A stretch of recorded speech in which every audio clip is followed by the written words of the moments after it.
일단 내일은 이재명 대표는 혼자 변호사 한 명 대동해서 출석하시겠다는 입장을 밝혔는데 어떻습니까? 뭐 개별 의원들의 생각은 좀 다를 수도 있을 것 같아서 장경태 최고위원 같은 경우는 내일 뭐 서초당 한번 가보실 거예요? 아니면 댁에 계실 겁니까?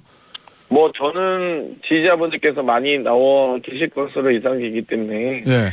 우리 지지자들과 만남을 통해서 네. 여러 가지 사안들을 공유하고 또 의견들을 청취할 예정이고요. 예. 아 그럼 가신다는 뭐, 거죠, 의원님께서는? 네, 당연히 뭐 대표와의 뭐 포토라인을 서고 이런 문제는 좀 다른 문제 이 차원의 문제인 것 같고요. 당연히 우리 지지자들을 만나기 위해서 예. 저는 참석해야 된다고 생각하고 있습니다. 예. 그렇기 때문에 뭐 대표께서는 이제 완강하게 참석하지 않았으면 좋겠다라는 말씀을 하셨고요. 아, 완강하게. 예. 뭐 아주 강력하게 말씀하고 계셔서 뭐 본인 그러니까 뭐 혼자 가시겠다고 하셨는데 뭐 당연히 포토라인의 기자님들에게 필요한 포토라인은 제가 서지 않겠지만 예. 지지자들과 또 우리 당원들께 충분히 이런 과정을 설명할 수 있는 과정이 필요하기 때문에 네.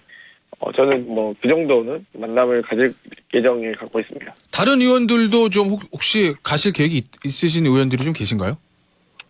뭐 많이 가질 것 같은데요. 그래요? 뭐 아마도 뭐 저희가 뭐 언론에 이 사진 찍으러 가는 건 아니니까요. 예. 네, 뭐 각자의 판단이 있을 것 같습니다. 김태현의 정치쇼. 김태현의 정치쇼 2부 뉴스 속 깊숙한 이야기를 들어보는 인터뷰 시간인데요. 오늘은 민주당의 지도부이신 장경태 최고위원 전화로 연결해서 내일 예정된 이재명 대표의 검찰 출석, 그다음에 이재명 대표가 제안했던 횡재세 이런 얘기들을 좀 나눠보도록 하겠습니다. 전화로 연결되어 있습니다. 최고위원님 안녕하세요. 네, 안녕하세요. 장경태입니다. 아, 오랜만에 뵙습니다.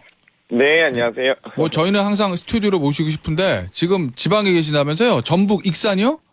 네, 그렇습니다. 아, 그럼 오늘 익산에서 현장 최고위원회 하시는 건가요? 네, 오늘 10시에 이제 지금 저희가 시도를 돌면서 예. 현장 최고위원회를 갖고 있는데요. 예. 이번에는 전북에서 또 오. 갖게 될 예정입니다. 예. 네. 뭐 어제 오늘 전북에서 저 보니까 전주, 익산, 군산 뭐 이런 일정들이 있으시던데 특별히 지금 전북 쪽에서 일정을 잡으신 이유가 있을까요? 뭐 특별히 전북에서 잡은 건 아니고요. 예. 저희가 이미 부산과 광주 뭐 등지에서 현장 최고위원을 갖고 있는데요. 예. 이번엔 또 전북 차례가 된 것 같습니다.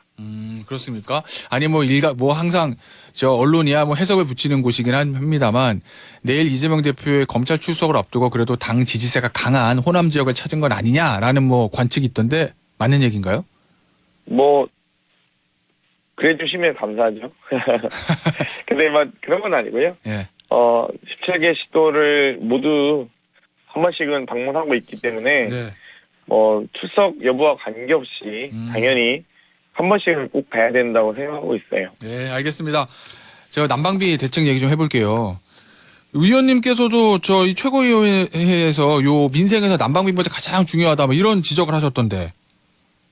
네, 그렇습니다. 지금 난방비가 지난주 제가 금요일부터 지적을 하고 있는데요. 12만 원으로 나왔던 난방비가 올해 25만 원이 나왔다. 네. 난방비 폭탄이 떨어졌다. 이렇게 이제 지적을 하기도 했었는데 네. 난방비가 너무 올라가고 있습니다. 뭐 가스 요금, 전기 요금 그러니까 작년에만 해도 3차례, 4차례씩 올리기도 했는데 올해 아마도 또 올릴 것으로 예상되고 있습니다. 그렇기 때문에 난방비는 보통 이렇게 한겨울을 좀 지내고 올리는 게 좀 일상적이라고 보거든요. 예. 그런데 너무 급격하게 올리고 있기 때문에 저는 조금 더 이게 좀 소위 속도 조절, 예. 난방비 인상에 대한 속도 조절을 해야 된다고 말씀을 드렸었는데 이번에 어김없이 설 연휴를 지나면서 또 한파가 불어닥치면서 예. 매우 높은 또 난방비가 나오고 있는 것으로 보입니다. 자, 일단 뭐 규모의 차이는 있지만 정부도 그렇고 뭐 야당의 주장도 그렇고 취약계층에 대한 지원을 해야 된다 난방 관련해서 그거는 뭐 다들 공감대가 형성된 것 같아요. 근데 문제는 지원폭하고 재원인데 어제 보니까 이재명 대표가 에너지 지원금 7조 이상 좀 투입을 하자. 재원은 추경과 횡재세로 하자. 뭐 이런 제안을 하셨던데 정확하게 횡재세란 게 뭡니까? 일단 횡재세는 정부 정책이나 대외 환경의 급변으로 인해서 예. 기업이 운 좋게 초과적 이익을 얻는 부분에 대해서 징수하는 소득세를 의미하는데요. 예.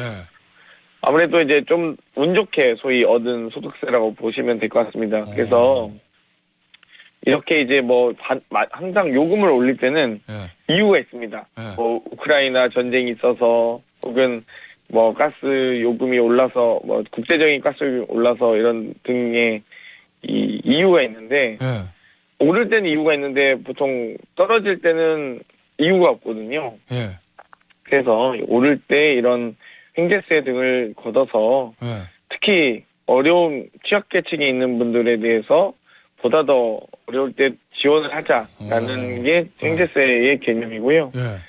항상 우리나라에는 어떻게 적용되는 거예요? 제가 말씀을 들어보니까 예를 들면 뭐 우크라이나 전쟁 예입니다. 가스 요금이 확 올랐어요. 그러면은 세계 최대 가스 개발하는 기업인 뭐 러시아의 가스프롬 이런 데가 수익이 확 늘었으면 거기서 횡재세 걷자 뭐 이런 취지신 것 같은데 그럼 그걸 우리나라에 적용하면 어디다가 적용하는 거예요? 어느 회사에?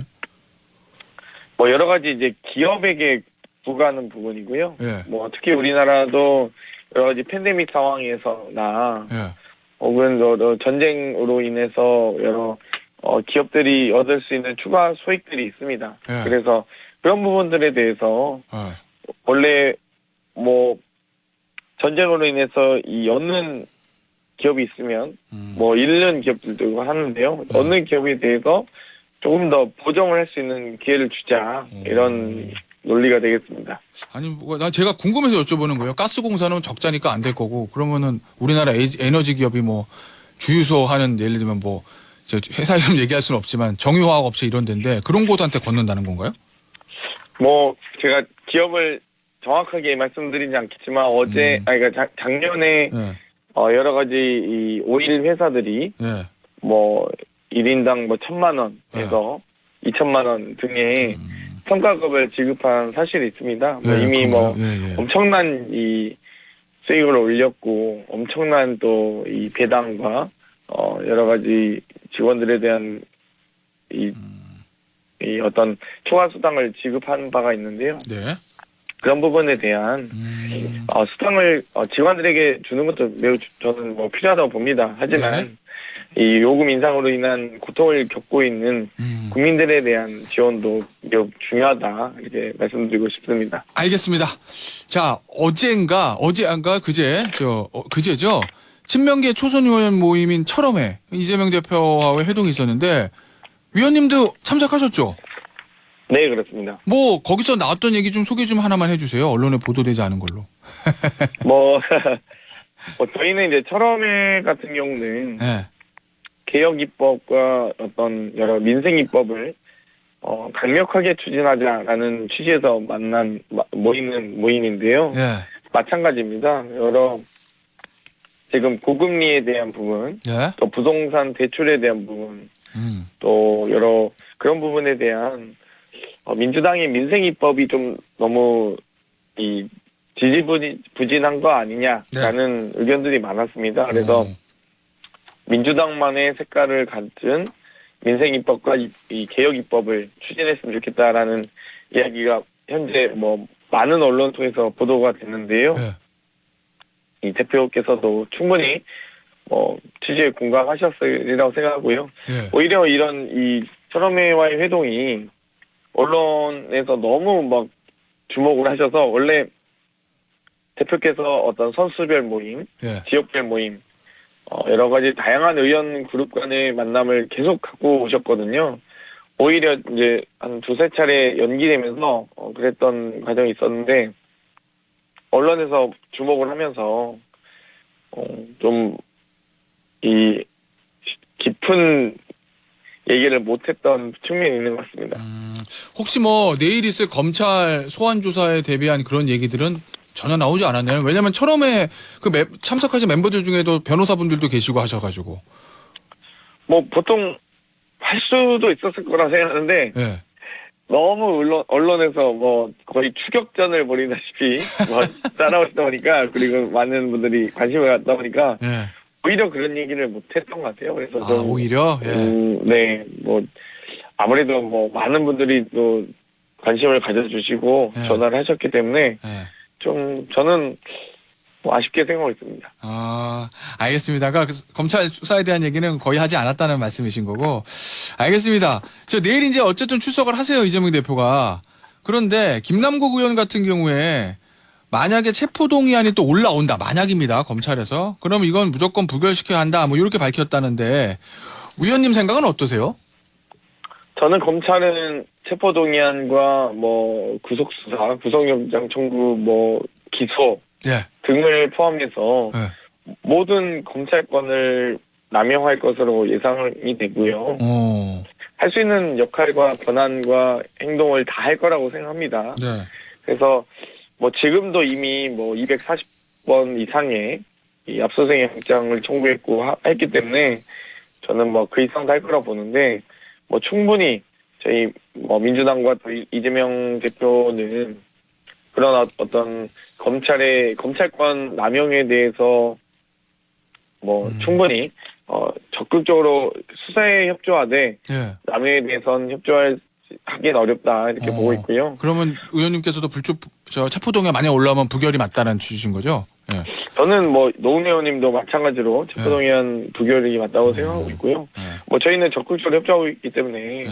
구속 수사만이 원칙이다 이렇게 하기에는 좀 어렵다고 보고요.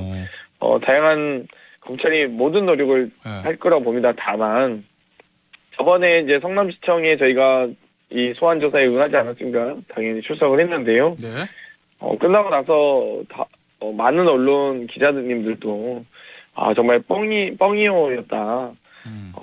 정말 이 빈수레만 요란했다라고 말씀하셨던 게 막상 가고 나서 혹은 그 이후에 보통 야당 대표를 선정사상 초유로 소환하기도 했지만 대부분 어떤 확실한 증거나 근거 이런 것들이 나와줘야 되는데 전혀 그런 것도 없이 불렀거든요. 그렇기 때문에 이번에도 마찬가지로 중앙지검에서 대장동을 사안으로 이 소환 요청을 했는데요.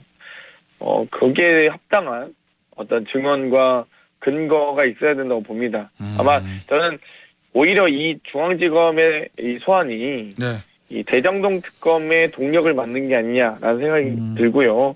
대장동을 파면 팔수록 김만배와 윤석열 뭐 등의 이 연관관계가 늘어나지 않을까라는 뭐 생각도 듭니다. 알겠습니다. 일단 내일은 이재명 대표는 혼자 변호사 한 명 대동해서 출석하시겠다는 입장을 밝혔는데 어떻습니까? 뭐 개별 의원들의 생각은 좀 다를 수도 있을 것 같아서 장경태 최고위원 같은 경우는 내일 뭐 서초동 한번 가보실 거예요? 아니면 댁에 계실 겁니까? 뭐 저는 지지자분들께서 많이 나와 계실 것으로 예상되기 때문에 예.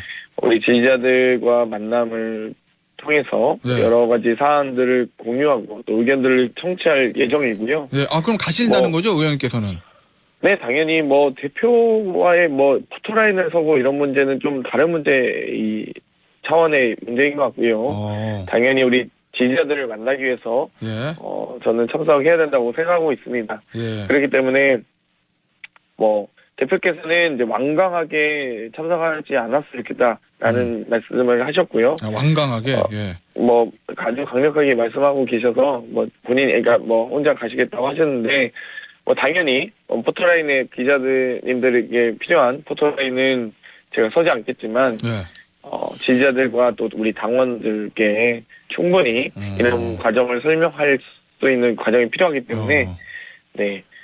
저는 뭐 그 정도는 만남을 가질 예정을 갖고 있습니다. 다른 의원들도 좀 혹시 가실 계획이 있으신 의원들이 좀 계신가요? 뭐 많이 가실 것 같은데요. 그래요? 뭐 아마도 뭐 저희가 뭐 언론에 이 사진 찍으러 가는 건 아니니까요. 예. 네, 뭐 각자의 판단이 있을 것 같습니다. 네. 알겠습니다. 아이고 내일 토요일 오전에 또 서초동 부근에 저 사람이 많이 모이겠네요. 자, 마지막 질문 될 것 같은데요. 뭐 검찰이 어찌 됐건 간에 유무죄는 뭐 법원에서 판단하는 거지만 어쨌든 검찰이 기소는 할 것 같다라는 저 관측이 많잖아요, 현실적으로 의원님. 네네. 근데 그렇게 되면 그 민주당의 당원 80조 이것 때문에 기소가 되면 대표에서 물러나야 된다 뭐 이런 주장을 하시는 의원분들이 계세요. 비명계인 이상민 의원도 그런 말씀을 인터뷰에서 하셨던 것 같고 만약에 대장동 문제로 검찰이 이재명 대표를 기소하면 나중에 유무죄 이건 상관없이 그럼 당원 80조 가동해가지고 당대표 물러나라 이런 얘기가 좀 더 나올 수도 있을 것 같은데 이거 어떻게 대응하시나요? 일단 당원 당규에 대한 해석이 명확하게 해야 되는데요. 예. 저희가 당원 80조나 예. 과거에 당원 96조에 대한 얘기를 했을 때 많은 국민들이 잘 알긴 어렵습니다. 이런 부분에 대해서 당연히 저희가 명확하게 나와 있는 해석대로 저희는 적용할 수밖에 없는데요. 네. 기소 시엔 물러나야 된다. 라는 당원은 없습니다. 아 그래요? 그렇기 때문에 네.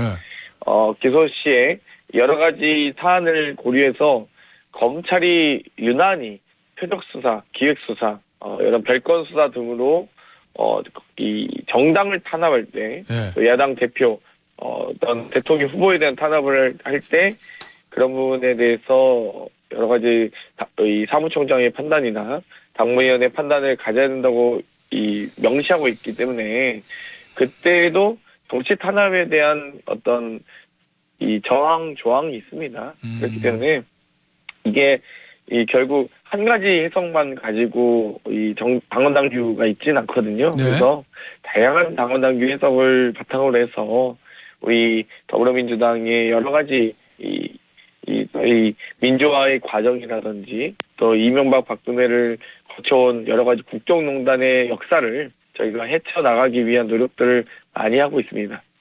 알겠습니다. 오늘 전화 인터뷰는 여기서 마무리해야 될 것 같네요. 의원님, 다음에는 네. 저희도 스튜디오에서 한번 꼭 모실게요. 네, 다음에 뵙겠습니다. 예, 감사합니다. 고맙습니다. 지금까지 장경태 민주당 최고위원이셨습니다.